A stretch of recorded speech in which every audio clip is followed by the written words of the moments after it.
Читаме од посланието до Ефесијаните 4 глава, 17 стих до 5 глава, 2 стих. Божјо збор вели вака. Ова пак го зборувам и сведочам во Господ, да не живеете повеќе како што живеат и другите незнабожци, по суетата на својот ум, помрачени во разумот, отуѓени од Божјиот живот поради нивното незнаење и тврдокорноста на нивното срце. Дојдени до безчувство, тие се предадоа на разврат и ненаситно вршат секаква нечистота. Но вие не го познавте така Христос. Ако навистина сте чуле за Него и во Него сте биле поучувани, дека вистината е во Исус, тогаш отфрлете го од себе стариот човек според вашето поранешно живење, кој се распаѓа во измамливите желби, за да се обновите со духот на својот ум и да се облечете во новиот човек, создаден според Бога во вистинска праведност и светост. Поради тоа, откако ја отфрливте лагата, кажувајте си ја вистината секој на својот ближен, бидејќи сме делови еден на друг. Гневете се, но не грешите. Сонцето да не зајде над гневот ваш и не давајте му место на ѓаволот.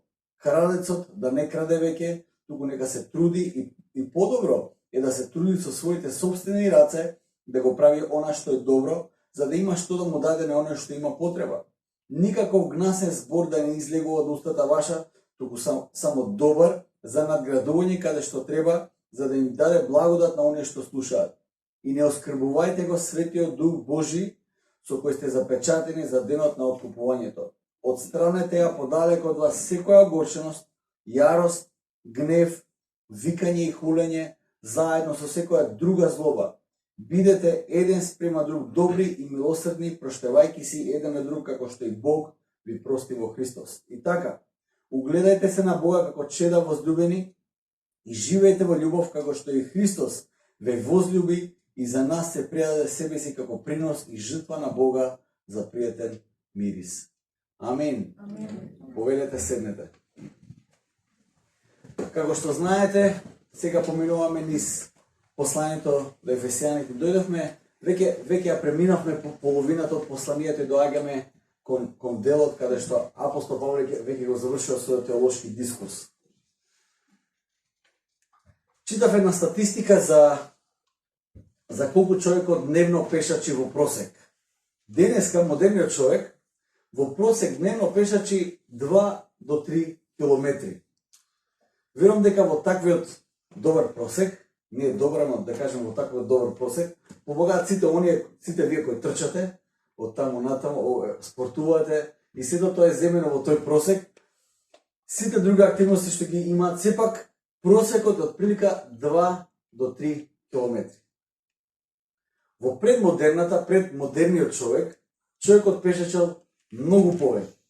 Всушност, кога немало коли, кога немало такви превозни средства, човекот пешачел вака. Ако си земјоделец, имало две главни струки, тоест имало занаечи, ама тие не биле многу. Во градот имаш еден ковач, еден шијач и така натаму. Грото биле земјоделци или ловци.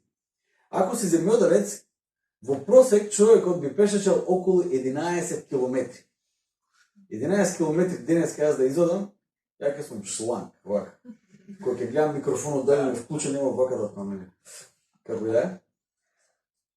Ако си ловец и одиш на секаде и бараш животни и така натаму, во просек човекот одел 16 километри. Замислете, дневен просек. Денес на пешачењето се гледа како реално непотребно изгубено време помеѓу работните обврски. Сега денеска мојата најголема грижа е дали ќе се паркирам најблиску до работата што треба да ја завршам некаде во град. И нормално во Скопје се паркираме на булевар, на тротоар, на велосипедска патека, затоа што пешачењето ни е губење време. Не сакаме да губиме време. Мораме тоа на базинка да го средиме тоа што треба да го средиме. Во предмодерно време единствениот начин како да се завршат работните обврски всушност било преку пешачењето. Пешачењето бил клучен елемент и не само во работните обврски, во многу аспекти од живот. Не сме ни свесни за што све било потребно пешачење. Во времето на Исус, Во образованието и учењето клучна улога имало пешачењето. Верували или не? Не само да се отиде до некоја училница кај ќе седнеш и цел ден ќе седиш и ќе учиш, туку пешачењето всушност било уствари начин на учење. Чекорењето позади учителот, копирајќи го учителот и одејќи таму каде што оди учителот, била важна дисциплина и за ученикот во времето на Исус. Еден од најценетите благослови, ако си ученик, еве да кажеме во времето на Исус, ти си ученик и некој сака да те благослови. Нели, 1 септември кога децата ќе тргнат на школа и кажем, ајде, убава школска година да имаш, па тука ако ги текнува, ги благословивме деца.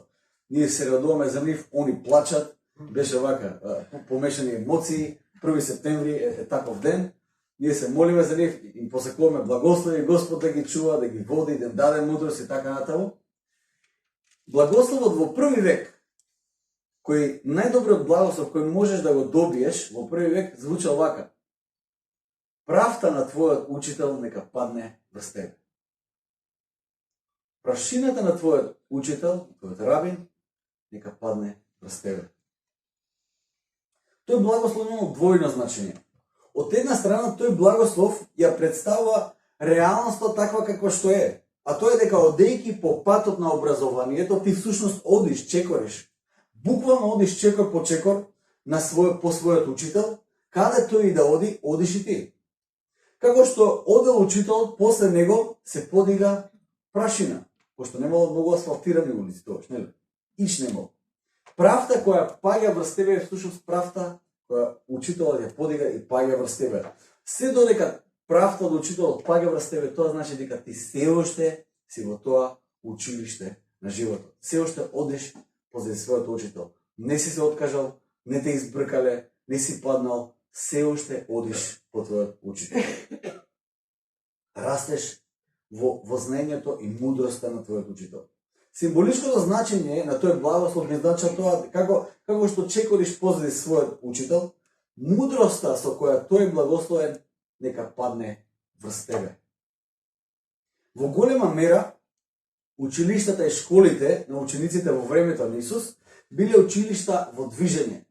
Тоа не е училиште каде што ти ќе седнеш и учиш, тоа е училиште во движење. Кога еден апостол, кога учениците дошле кај Исус и кажа, учителе, сакаме и ние да дојдеме кај тебе, Исус знаете што им кажа? Лисиците имаат дупка, птиците имаат гнездо, но синот човечки, јас, учителот, рабинот, кој сакате да го следите, нема место каде што може глава да потпри да отспие. Јас сум, со други зборови Исус им кажа, окей, може да ме следите, но ќе треба да ме следите затоа што јас сум во движење. Чекорењето е многу важен аспект. Патот по кој учителот е многу важен аспект од учењето. Всушност така биле наречени првите христијани, нели? Тоа често пати знам да го кажам. Ти биле наречени следбениците на патот. Затоа што тоа е пат по кој одиш. Учителот оди по еден пат и ти одиш позади него и го учиш неговиот пат. Тоа е пат по кој одиш. Апостол Павле во ниеден момент не подлегнал на искушението на кое јас и ти речи си секој ден може да подлегнеме по тоа искушение, да знаеме и да подпаднеме, а тоа е Христос и неговиот пат. Да го сведеме само на некаков систем на верување. Ние знаеме најчесто тоа да го направиме. Христовиот пат е систем на верување или некој сет на информации кои треба да ги научиме. Пристапуваме така на верата. Тоа е сет на информации. Колку повеќе информации научам, толку подобро за мене. Деме колку повеќе научиме и запамтиме, толку подобро ќе биде. Когнитивното разбирање ни дава лажна сигурност дека тоа што когнитивно сме го разбрале, станало дел од нашиот живот. Читав некои истражувања, знаете, има една поговорка: знаењето, разбирањето е пола завршена работа. Да знам нешто и да разберам нешто, тоа е пола завршена работа. И се имало истражувања да видиме колку ствари завршена работа е разбирањето. Ако разбереш нешто.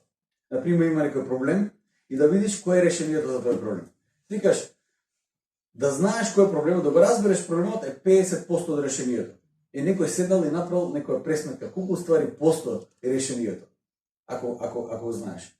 За да го разбереш проблемот во целост, решението всушност делот на решение во тоа разбирање од околу 10%. Тоа всушност е ништо. 90% стануваат ти уствари да го решиш проблемот, да се нафатиш и да засукаш ракави и да го решиш проблемот. Најголемиот дел всушност е процесот преку кој тоа што сме го разбрале ќе го примениме. Апостол Павле до крајот на својот живот чекори по патот Христов. И сите негови следбеници ги насочува токму на тој пат, да чекорат по Христовиот пат. Апостол Павле христијанскиот живот едноставно не може да го замисли на друг начин, освен како некое чекорење. Чекор по чекор позади својот учител, без да застанеш, до самиот крај на својот живот. Во одреден момент апостол Павле ќе каже, тоа е трка на која ние се наоѓаме.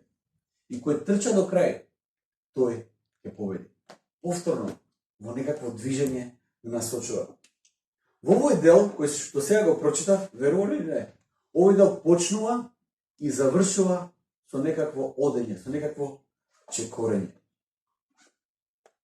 Кај нас, тој е преведено на еден друг начин и ќе ви кажам и зошто. Зборот кој се наоѓа во оригиналот на почеток и на крајот, каде што апостол Павле ги повикува да чекорат по Исус, да одат по Исус, е зборот перипатео. Во буквален превод тој збор би се превел како чекорење или одење по некаков пат. Во нашиот превод овој збор е преведен живеете, живење, живење како Исус. Живеете според она што Исус ве повикува, или однесувајте се според образот Божи. Од самиот контекст овој збор може да се преведе така, но изворното значење на зборот го враќа изворното значење на тој збор за нас денес. Зборовите и нивното значење може со тек на времето може пополека се менува, знаете. Чекорењето кој во првиот век тој им значило да чекориш во животот, значи да живееш на еден таков начин, пополека може да го изгуби своето значење. И денес живење за нас може да биде нешто друго. Кој кажеме живот, тоа е. Понекогаш што знаеш што значи? Страдаш во живот. Живот, тоа е тоа. Или во друга смисла живот може да значи тоа ти е животот, брат. Да си уживаш малце, да си шеташ малце. Живот. Истиот збор значи нешто позитивно и нешто негативно. Ние мораме да видиме во кој контекст апостол Павле го користи овој збор перипатео. Да живееш. Мали диспозиции на значењето со тек на време може тотално да го изменат значењето на зборот. Минатата проповед ви кажав дека од 4 глава апостол Павле ги предизвикува ефесијаните. Знаете, од 1 до 3 глава има многу догма, има многу учење. Апостол Павле им кажува се е по благодат, ништо не може да заслужите, вие сте избран род, уште пред почетокот на светот, повикани сте, вие сте Божји деца и така натаму ги охрабрува. И 3 глава, апостол Павле е воодушевен од неговата теолошка експозиција, гледа колку е прекрасно, не само неговата теолошка експозиција, туку и милоста која примаме од Господ. И 3 глава е завршува со една доксологија, со една песна. Ја читате 3 глава и гледате на крајот да биде славен овој таткото на нашиот Господ Исус Христос и така натаму. Завршува и вика амин. И почнува 4 глава со зборот затоа. И секогаш кога ќе видите во Библијата, посебно во посланието на Павле да пишува затоа, треба да се спремите, затоа што кога ќе каже апостол Павле затоа, тоа значи повик на акција. Со други зборови, од 4 глава до крајот, апостол Павле ми кажува на ефесијаните доста филозофирање, доста теологизирање, сега сме во акција.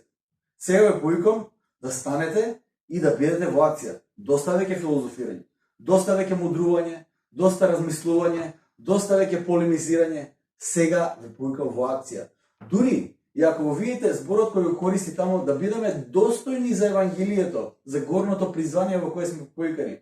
Ако се замислите дека сте војска која стои во некаков строј, вака, кога ги читате вие зборови, како апостол Павле да зборува на некоја војска, ќе видите дека апостол Павле всушност тоа го има на ум.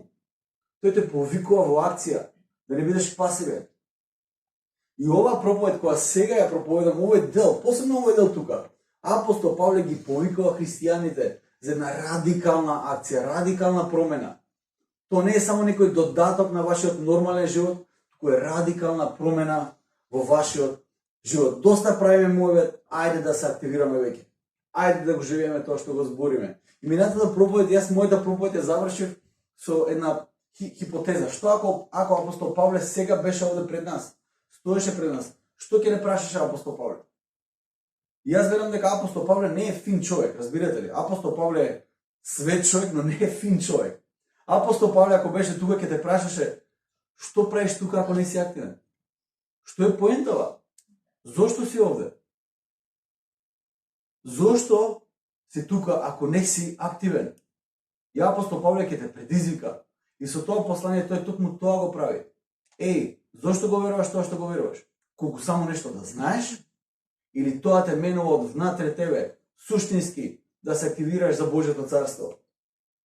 И во овој дел, активноста во која тој ни повикува е една сеопфатна активност. Не се однесува само на служење, иако тоа е важно. Не се однесува само на некаква дарежливост, иако тоа е многу важно. Или на студирање на Божјиот збор, иако и тоа е многу важно. Или на некакво помагање, и тоа е важно. Со зборот перипатео, да чекориш, да одиш по тој пат, тој го опфаќа целиот наш живот, целото наше поведение и секаква активност која произлегува од мене и од тебе. Зборот значи чекорење, одење, и затоа нашиот превод го преведува со зборот живење. Добро е преведен нашиот збор. Не е лошо преведен. Затоа што го опфаќа целиот наш живот. Не исклучува ништо. Живејте. Не само кога сте во црква, не само во недела, не само кога се молите, тогаш да бидете свети, вашиот цел живот треба да го отсликува она за кое сега зборуваме. Овој збор се наоѓа на почетокот и на крајот на овој текст. Овој го опфаќа овој текст. Во меѓувреме апостол Павле ги потсетува на тоа дека воопшто не е важно што знаеш како информација и што не знаеш. Тоа е важно, но само до одредена мера. Доколку чекориш по погрешниот пат, не е важно. Ако ги знаеш правилните работи, а чекориш по погрешниот пат, тоа не е ни важно што знаеш ти. Воопшто не е важно. Патот по кој одиш ќе открие многу за тебе. Апостол Павле ги предизвикува ефесијаните. По кој пат чекориш сега ти? Не ве прашувам што знаете вие, кои факти ги знаете за Исус, што знаете од Стариот Завет. Не ве прашувам тоа. Ве прашувам по кој пат одиш во животот. Тоа е прашањето. Што твојот живот комуницира без да кажеш ни збор? И апостол Павле овде ни дава апостол Павле да го представи патот на праведниците Божи, тој ги потсетува на патот на грешниците. Како изгледа тој пат, од каде извира тој пат? Патот по кој сите тие и самиот тој чекорал пред да се запознаат со Исус. Во 18 стих ќе каже патот по кој одевте, по кој одат незнабожците е помрачен во разумот, помрачен во разбирањето.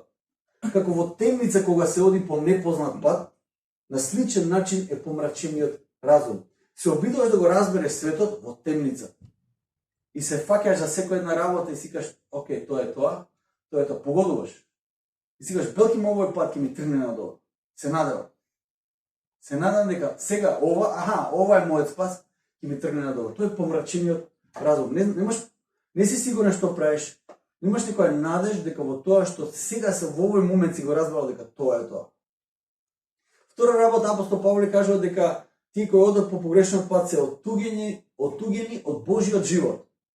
Отстранети сме од Божиот живот, оттугени сме. Не живееме во Божиот живот. Може би се обидуваш да живееш морално добар живот, но без Божиот живот. Лична праведност без Божјата праведност. Пробај да видиш дали ќе можеш да го живееш тоа.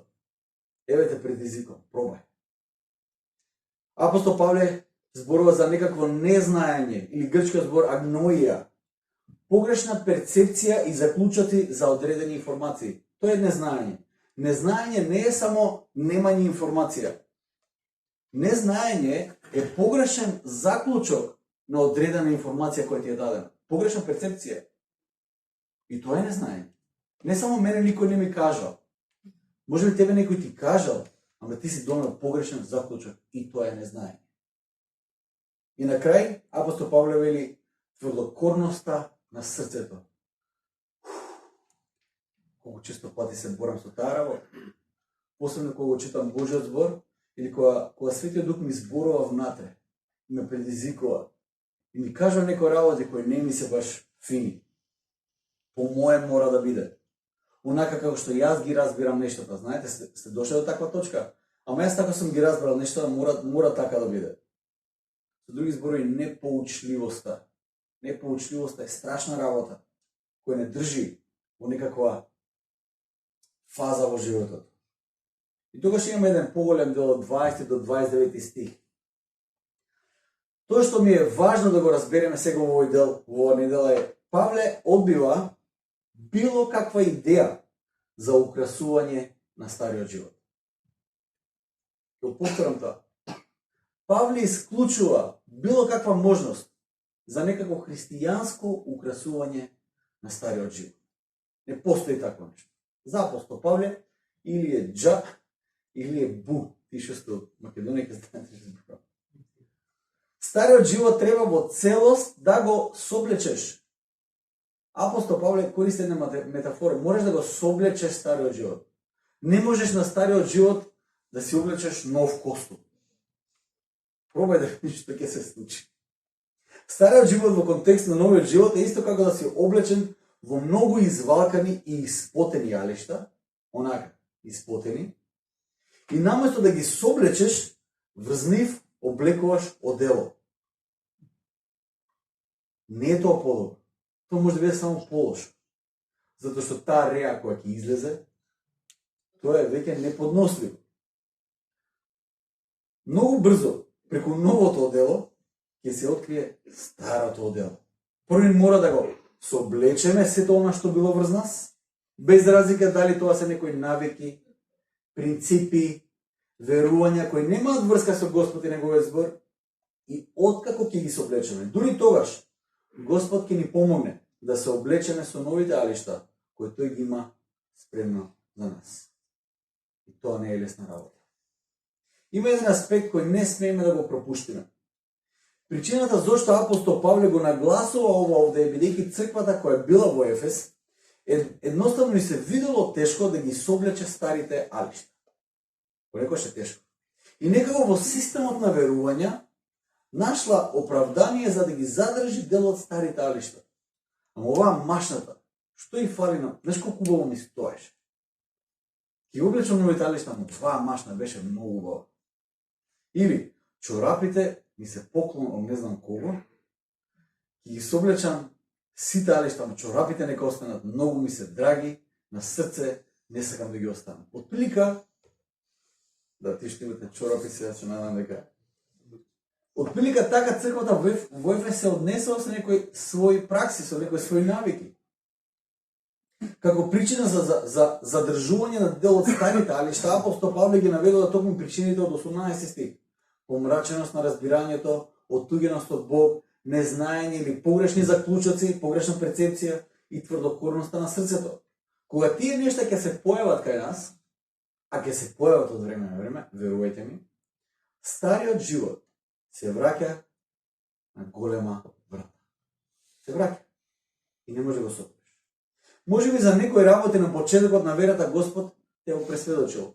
Обично во првите денови на вашата вера, кога чекорите се Господ, оној жар, кога не знам дали се сеќавате на тој момент, кога Господ ќе ве сретне, кога ќе почувствувате неговата милост, кога ќе почувствувате неговата благодат. Имате жар. Јас се сеќавам со младинската група што имавме во Струмица, имаше одредени моменти, бевме толку запалени за Господ, како да кажем, имаше некој жар за Бог, што не можам ни да го објаснам. Имав чувство дека ако одлучавме сега како младинска група од сега, утре, одиме пешки до кина, око немаше да не трепне, одиме пешки до кината. Такви бев. Едноставно, го гледав тој жар кај тие луѓе. Во тие први денови од животот со Бог, кога ќе почувствуваш таа милост Божја за прв пат во животот, толку си допрен, што ништо друго не ти е важно. И во тие први денови Господ почнува да посоча на некои чорапи во твојот живот кои треба да ги соблечеш, некоја машна која ќе треба да оставиш. некоја мајца која треба да ја оставиш. Стара е таа мајца. Некои панталони кои ќе треба да ги совлечеш, и некои такви алишта кои се врз тебе, и Господ ти посочува. И ти почнаш едно по едно адресираш,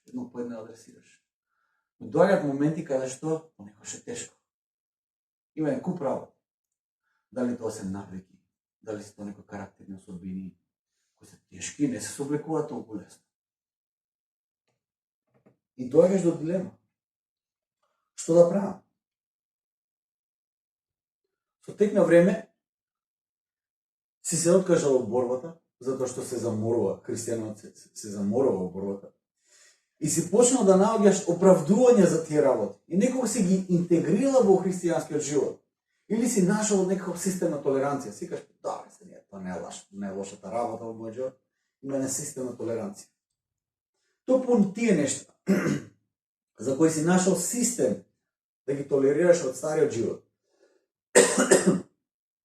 Преку нив, преку тие мали нешта. По тебе се уште ќе навлегува стариот живот. Ќе дојде во твојот нов живот. Ќе навлезе. Примерите кои апостол Павле ги дава во стиховите кои следат 25 до 29, укажуваат токму на тоа како стариот живот ќе навлезе сега. И ти во немок ќе мораш да му најдеш место во твојот нов живот сега. Некои стари навики. Например, гневот. Во поголемите градови, гневот е на повисоко ниво. Многу повисоко ниво. Ти во помалите места, луѓето се како некако потрпеливи, некако, не знам ни како да опишам, некако полавав име животот. Во големите градови, гневот, разината на гнев е многу висока. Почнувајќи од собракајот, до работата, до што ли не. Значи, за гнев имаме еден куп причини. Сте се запрашале зошто знае гневот да ве обземе? Зошто ќе се исполните некојаш од гнев толку многу, што не може да се сопрете? Често пати мислиме дека причината за гневот во нашиот живот, се другите луѓе. Ама овој ми изнервира, овој ми пресече пат. Јас мислам дека не се. Јас мислам дека постојат некои мали нешта од стариот живот, за кои ти си се изборил, некој се бориме за малите нешта од стариот живот, да останат во мојот нов живот. Се бориме, драги ми се тие работи. Тотално несвесно за тебе, тие мали нешта кои си ги оправдал, оставиле отворена врата за стариот живот да те малтретира. Буквално те малтретира. И никогаш како што треба да не зачекориш во новиот живот во Христос. Некои од старите нешта ти станале преважни или претешки да ги оставиш. Таквата диспозиција апостол Павле ќе каже на христијанинот го жалости Светиот Дух. Ова е многу интересен стих. Апостол Павле им вели на христијаните во Ефес, не жалостете го Светиот Дух. Што значи тоа? Зарем јас можам да предизвикам некаква реакција кај семокниот Бог? Зарем јас Живко, кој сум никој и ништо прашинка во универзум, можам да предизвикам некаква реакција кај семокниот Бог? Апостол Павле каже, можеш. Можеш да го нажалиш Светиот Дух, да го разжалостиш Светиот Дух. Зошто? Го жалостиме Светиот Дух затоа што Светиот Дух е личност со која ние го изградуваме нашиот живот во Христос сега и овде. И тој го прави тоа затоа што преку нашата вера ние сме запечатени од Него за денот на воскресението. Апостол Павле вели вака: вие се запечатени за денот на воскресението од Светиот Дух. Затоа ве молам, немојте да го жалостите. Светиот Дух е многу важен. Во еден аспект Исус ќе каже, во еден текст Исус ќе каже, ако му сгрешите на Синот ќе ви се прости, ама ако му хулите на Светиот Дух, то нема да се прости. Обично христијаните живеат у страф и трепет од тоа да не направам хула на Светиот Дух и не знаме што е тоа. Всушност хулењето на Светиот Дух е нешто во кое ние не му веруваме на Светиот Дух. Не го следиме. Го исклучуваме како што фарисеите го исклучаа Исус, дека овој не е од Бог, туку е од ѓаволот. Тоа е хулата на Светиот Дух. Барем еден од тие гледишта. А како го жалостиме ние Светиот Дух? Пред да ви кажам како го жалостиме ние Светиот Дух, ќе напомнам некои важни работи кои мораме да ги знаеме. Важно. Сето тоа што ќе го кажам во контекст на Светиот Дух сега е поврзано со личната преобразба низ која ти минуваш. Личниот пат, твојот личен пат со Бог. Не се однесува на некои надворешни фактори или други личности. Зборам за тебе и твојот однос со Светиот Дух. Тоа што ќе го зборам нема да се однесува на тоа да го сопреш дождот надвор, или да се фатиме сега за работа, да го сопреме дождот надвор или да заврне надвор за некои надворешни фактори, или некој да натераш некој да верува во нешто. Не се сведува на тоа твојот однос со Светиот Дух. Најголемата битка се сведува на разината на срцето. И ти најпрвен си повикан да обрнеш внимание на таа битка која се однесува во твоето срце. Пред Господ да те прати на некој друго место. Тука извојувај некои битки, после Господ ќе те прати на друго бојно поле. Исто така, тоа што ќе го кажам не се однесува на некој наше телесно исцеление за од оваа страна на смртта. Разбирате ли? Битката, односот со Светиот Дух, примарната цел на односот со Светиот Дух не е за јас да бидам здрав и мене да ми е убаво у животот. Не е тоа примарната работа на Светиот Дух. Примарната мисија која Исус ја имаше и преку која мисија тој ја продолжава преку Светиот Дух е за нашата вечна радост, да го реши проблемот со нашата вечна радост, а не нашата моментална нелагодност. Примарната мисија на Исус не е да го реши твојата моментална нелагодност, како и да е тоа. Дали е тоа некакво здравје, дали се тоа некои проблеми кои ги имаш и така натаму. Тоа не е неговата примарна грижа. Неговата примарна грижа е твојот вечен живот, твојата вечност. Затоа што на крајот на денот во контекст на вечноста тоа не е важната работа. Исус го адресира токму тоа прво. Во поглед на тоа што го кажав сега, еве како ние можеме да го разжалостиме Светиот Дух. Имајќи ја силата на воскресението, на дофа, за нас. Силата на созданието преку која се создадени сите тие созвездија кои може да ги видиме, целото тоа создание кој го ги гледаме.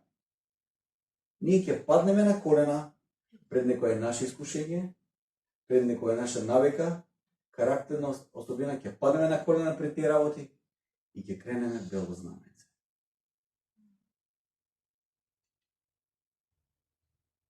Во тој момент на Светиот Дух му кажуваме: Господи, знам дека ти создаде се видливо и невидливо, пошто така кажуваат апостолите, тоа веруваме. Ти си направил се, ти си ја победил смртта, ама таа моја навика изгледа не можеш да ја совладаш. Тоа е твојот Еверест. Свети Душе, ќе мора да најдеме простор во мојот живот за таа работа.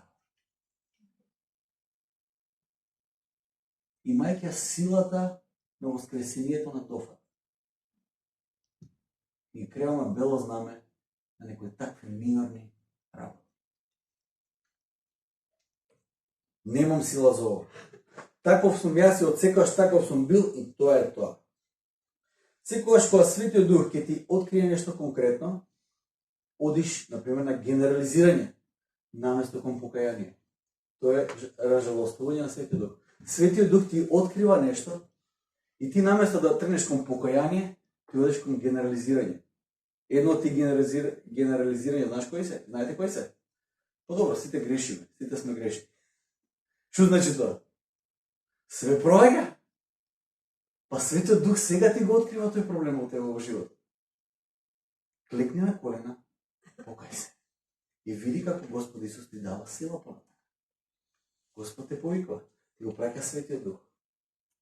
Воопшто не се работи за тоа дали јас и ти ќе впаднеме на некој искушение или слабост. Не се работи за тоа.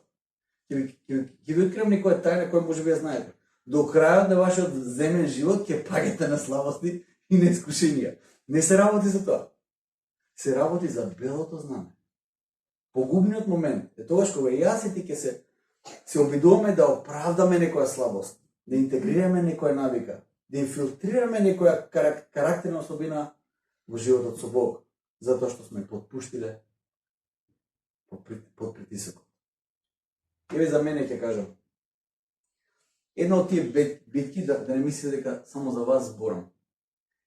Една од тие битки, јас као карактерна особина, ако сте ме знаеле како дете, ќе ме видите, пред неколку дена зборував за тоа како до мојата 7-8 година, јас фактички растев во една малку пошироко семејство, во дворот кај што живеа моите, баба ми, дедо ми и прабабата и прадедото. И моите беа земјоделци, и цело семејство кое ќе отидеше на поле да работи, јас бев со мојата прабаба, а мојата прабаба беше стара и она по цел ден ќе се отиде во селото е така. Има една црница таму во малото кај што бевме, ќе ме фати за рака, ќе седне таму со сите постари жени и ќе седи таму цел ден.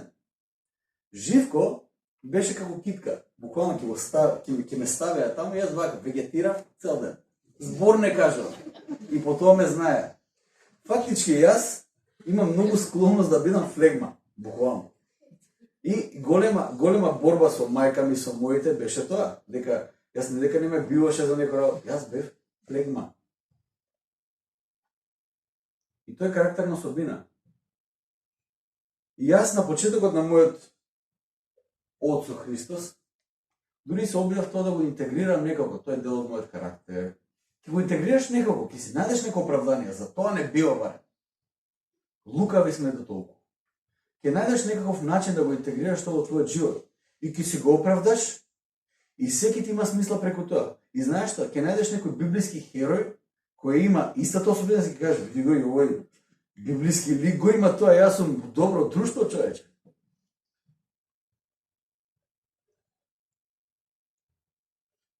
И таа особина беше реално отворена врата за стариот живот, кој сум го соблекол, по полека се враќа. Машната од стариот живот ќе си ја ставев, затоа што не беше убава. Чорапите ќе си ги облечев и еден куп други алиште ќе си облеков.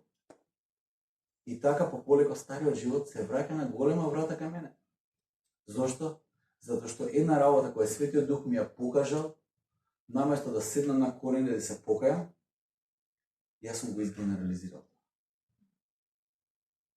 И така сум го разжалостил Светиот Дух. И знаете, кога растете духовно, животот со Бог е подеми и падови, така како и секој однос кој го имаме. Нема ни еден однос кој е овака нагорна линија, непрекината. Имаш подеми, имаш падови, имаш пак подеми, имаш поголем пад и таков е односот со секој еден од нас. Но кога ќе дојдеш до некој проблем каде што Светиот Дух не те носи, дојдеш до некој проблем, Светиот Дух пак те враќа одново да го искачиш тој проблем и ќе те враќа секогаш додека не го надминеш.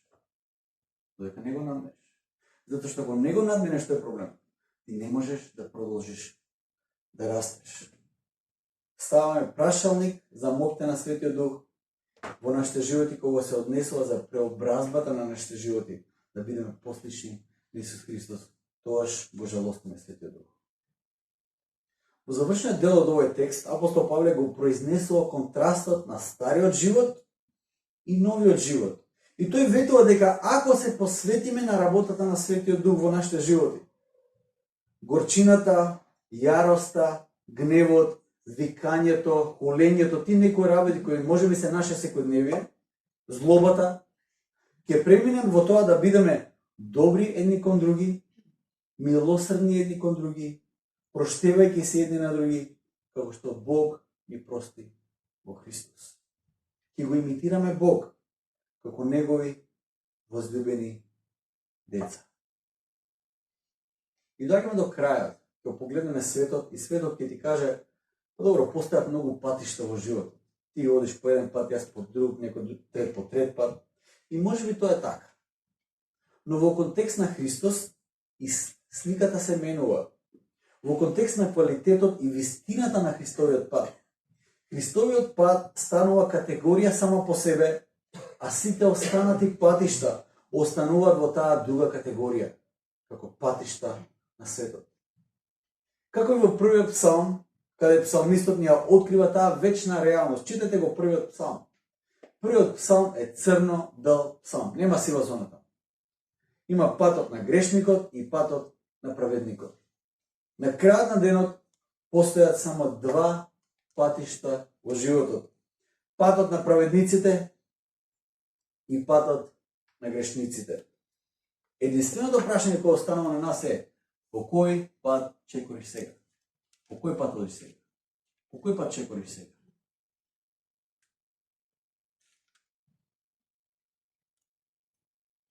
За тоа што го проповедав. Што се уште стои од стариот живот во тебе? Може би Светиот Дух сега ти зборува внатре во срцето на некоја работа. Може би сега ти укажува на некоја работа. И покажува, ова сакаш да го интегрираш, но не оди тоа. Што е тоа што Господ ти го зборува сега во срцето? Што е тоа? Може да биде реално, може да биде некоја карактерна особина. Може да биде некоја навика. Може да биде некоја слабост. Може да биде било што.